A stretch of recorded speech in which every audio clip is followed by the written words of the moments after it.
मथुरा में हम लोग खड़े हैं। लोकदल के कार्यकर्ता मथुरा के बहुत उतावले हो रहे होंगे। आपके मीडिया के माध्यम में एक संदेश जाएगा। हमारे दल के सभी विधायकगण यहाँ मथुरा आए हैं।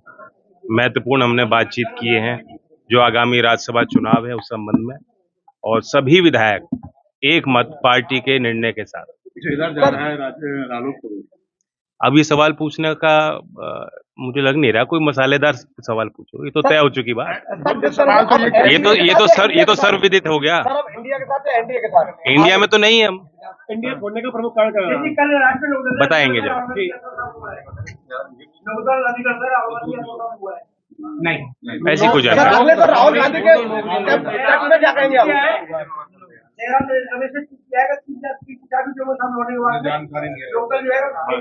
मुझे कोई जानकारी अब तक प्राप्त नहीं हुई। वहाँ यूनिट से हम पूछेंगे। कोई भी लोकदल का व्यक्ति चलो हमारी पार्टी नहीं है, बहुत जल्दी होगी। और ये सारे जो निर्णय हैं ये औपचारिक घोषणा के बाद ही इन बातों पे हम चर्चा कर पाएंगे। जो आपने पूछा कि क्या कारण है इंडिया से हम क्यों बदले, आगे हम क्या करना चाहते हैं, कितनी सीट पे हम लड़ेंगे, ये सारी बात तब तय। राहुल गांधी पश्चिमी उत्तर प्रदेश में न्याय यात्रा पर हैं। गठबंधन में जाएगी या मथुरा वासियों के साथ रहेगी। राहुल गांधी न्याय यात्रा पर हैं, पश्चिमी उत्तर प्रदेश में है। किस तरह से देख रहे हैं उनकी यात्रा को? मेरी शुभकामनाएं उनकी यात्रा को, यही कहूंगा मैं। पहले 3 लड़के साथ हुआ बाकी यहाँ आगरा मथुरा में के ना कहते हैं कि यहाँ भी सब शराबी हैं। आगामी जो लोकसभा चुनाव है क्या उसमें जिस तरह से संज्ञा लगाया जा रहा है कि मथुरा से आप चुनाव मैदान में आने की सोच रहे हैं? ऐसा कोई निर्णय मैंने इस संबंध में कोई सोचा भी नहीं, ना ऐसा कोई निर्णय हमने लिया है। और जब घोषणा हो जाएगी गठबंधन की तब सीट वाइज हम बात करेंगे। लोगों में चर्चा ये भी है कि जयंत चौधरी जिस सरकार के खिलाफ दहाड़ते थे और आज उसी की पॉलिसियों को अपना रहे हैं। कुछ तो हृदय परिवर्तन हुआ है और सरकार और विपक्ष के बीच में एक जिम्मेदारी विपक्ष की होती है कि सरकार की कमियों को उजागर करना।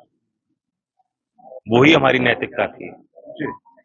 जब हम सरकार के साथ शामिल होंगे, एनडीए में शामिल होंगे, तब अंदरूनी तौर पे जो कमियां होंगी उनको उजागर करते रहेंगे, अपने मुद्दों को आगे रखते रहेंगे और सार्वजनिक तौर पर मजबूत कैसे हो गठबंधन उस पर विचार करेंगे। किसानों की पार्टी है, क्या जो किसान आंदोलन चल रहा है उसको लेकर क्या कहेंगे? किस तरह का आपका हल निकलना चाहिए? बातचीत कई दौर की हो चुकी है। पिछली बार बहुत लंबा समय एक आंदोलन चलता रहा और सरकार और किसान के बीच में उस प्रकार का संवाद स्थापित नहीं हो पाया। कुछ ही दिन में आपने देखा कई बार बड़े बड़े मंत्रियों को वहां भेजा गया है। पंजाब सरकार के मुख्यमंत्री को भी बैठक में शामिल किया गया। तो ये सिर्फ एक पार्टी तक सीमित नहीं, विभिन्न राज्य के जो है सरकारों से भी राय ली जा रही है कि किस तरह से हल निकाला जा सकता है। क्या आप मानते हैं कि जाटों को संगठित करने में, एकत्रित करने में आप विफल रहे, इसलिए आपको भारतीय जनता पार्टी का लोकदल जाटों की पार्टी नहीं है। मैं इस बात को दोहरा के थक चुका हूँ और फिर मेरी बात को काट के अलग अलग ढंग से दिखाई जाती है। हम किसानों के, मजदूरों के और नौजवानों की आकांक्षाओं को आगे बढ़ाने के लिए हम मेहनत करते हैं। किसानों से अगर बातचीत के लिए आपको भेजा जाएगा तो जाएंगे? बिल्कुल, मैं उसके लिए मध्यस्थता के लिए तैयार हूँ। जो भी जिम्मेदारी मुझे दी जाए। खिलाफ आप थे, लेकिन अब अग्निवीरों का क्या होगा? देखिए, जो 10 साल में हम विपक्ष में थे, किसी भी योजना को उठा के देखेंगे। प्रखर जिस मुद्दे का विरोध हमने किया था, सभी राजनीतिक दलों में सबसे पहले लोकदल के कार्यकर्ता सड़क पे थे, जनहित के मुद्दों को उठाते थे और उसी भूमिका में आप हमारे कार्यकर्ताओं को मेहनत करते देखेंगे। Thank you.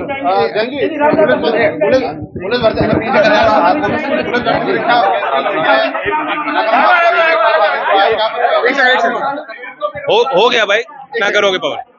भर्ती परीक्षा को लेकर क्या कहेंगे? आश्वासन दिया 6 महीने भर्ती परीक्षा होगी, रद्द हुई है, क्या कुछ कहेंगे? सरकार दावा करती थी कि नकल माफी आगे होगा, लेकिन नकल माफी। देखिए, ये संवेदनशील निर्णय लिया है। मैं धन्यवाद देता हूँ योगी जी को। नौजवानों ने बहुत बड़े स्तर पे जो कमियां थी उनको उजागर किया और जो धांधलियां, अनियमितताएं थी उनको उन पे प्रकाश डाला और सरकार ने उनकी बात को माना। यही लोकतंत्र में होना चाहिए। संवेदनशील सरकारों को इसी तरह से फैसले लेने चाहिए और मैं उम्मीद करता हूं जल्द इन चीजों का निस्तारण हो और दोबारा जो है प्रक्रिया को चालू करें।